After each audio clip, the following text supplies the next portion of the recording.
तो सबसे तेज चुनावी नतीजे हिंदुस्तान नाउ पर आप देख रहे हैं बिहार चुनाव के कर हुए बिहार और एग्जिट पोल मतलब हिंदुस्तान नाउ एक बार फिर से साबित हो गए, लेकिन इतना बड़ा अनुमान किसी ने भी नहीं लगाया था जो ये रुझान बता रहे हैं। आप एक बार सबसे पहले जो है मेरी ऊपर की टेली पर ये नतीजे जो रुझान आ रहे हैं वो देख लीजिए।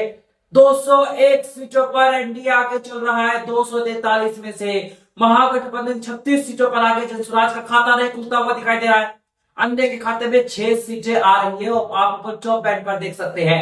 वही बिहार में बीजेपी सबसे बड़ी पार्टी बनती हुई दिखाई दे रही है, जेडीयू नंबर 2 की पार्टी, और आरजेडी बहुत खराब प्रदर्शन करती हुई दिखाई दे रही। उसके पीछे के फैक्टर्स की बात करेंगे, कुछ ऐसा आंकड़ा भी बताऊंगा जो आप आंकड़े जानकर चौंक जाएंगे। लेकिन बाद में एक बार सबसे पहले आपको बता दूं एनडीए के खेमे से बीजेपी 91 सीटों पर आगे आप स्क्रीन पर देख सकते हैं मेरे दाएं और बाएं, और आप एनडीए महागठबंधन का ब्रेकअप देख रहे हैं। जेडीयू प्लस में जो है 83 सीटें हैं, जिसमें की 4 सीट जो है वो उपेंद्र कुशवाहा की आरएलएम पार्टी की है। एलजेपी 22 सीटों पर आगे है और जीतन राम मांझी की हम जो है वो 5 सीटों पर बढ़त बनाए हुए है। महागठबंधन की अगर मैं बात करूं तो 27 सीटों पर आरजेडी, कांग्रेस में है 4।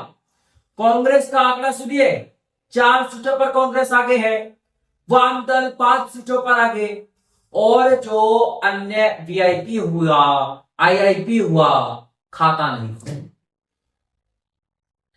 तो बड़ी बात यह है बिहार चुनाव के जो नतीजे आ रहे हैं ये कोई नहीं समझ पाया कि बिहार में नीतीश कुमार के पक्ष में आगे चलने वाली।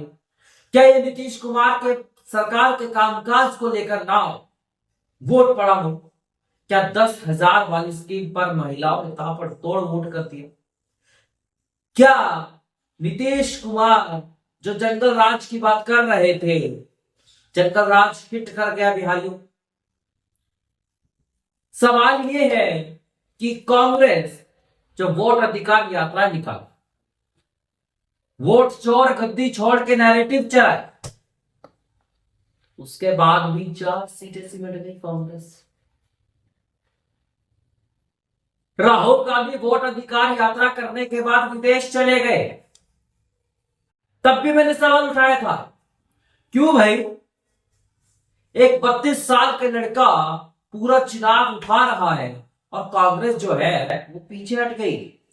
विदेश चले गए राहुल गांधी, कोलंबिया कितने दिनों बाद है, और अभी दोबारा विदेश में है राहुल गांधी। ये चुनावी नतीजे बता रहे हैं कि कांग्रेस जो एक नॉन सीरियस पार्टी बन चुकी है, इसकी बदौलत ही ऐसा प्रदर्शन हो रहा है।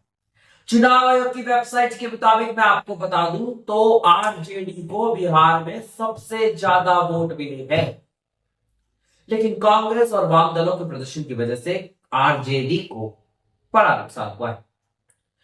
इस समय बड़ी खबर मैं आपको बता दूं, तेजस्वी यादव जो है वो पीछे हो गए हैं।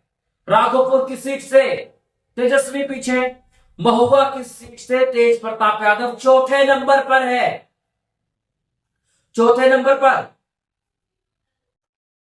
बहुत बड़ा इंडिकेशन है ये। ऐसा क्या हो गया बिहार में?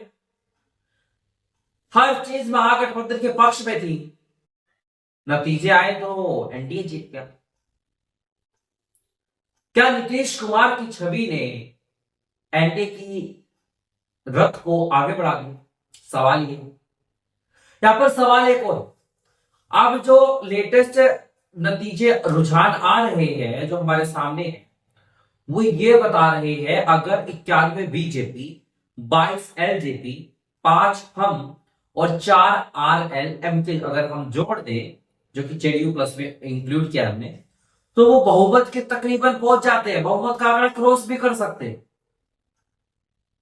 तो क्या जेडीयू अब बीजेपी के प्रेशर में काम करने वाली? क्योंकि अगर नीतीश कुमार निकलकर चले जाते हैं आरजेडी की तरह तो 69 और 79 प्लस में 36 कितना होता है? बहुमत के जादुई आंकड़े से बहुत पीछे।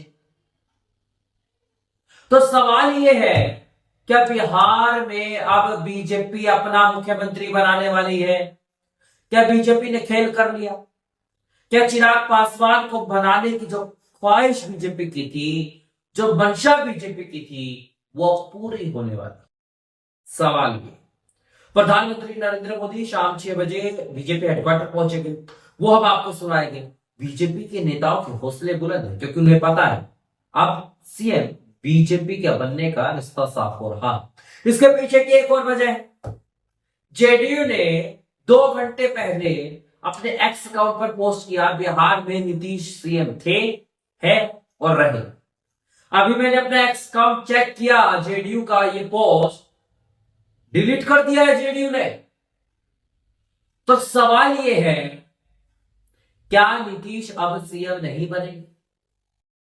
अगर नीतीश अब महागठबंधन के साथ चले भी जाते हैं तो भी बहुमत का आंकड़ा बीजेपी और सहयोगियों के पास है।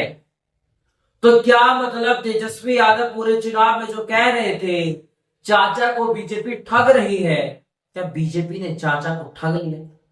सवाल ये, सवाल कायम है।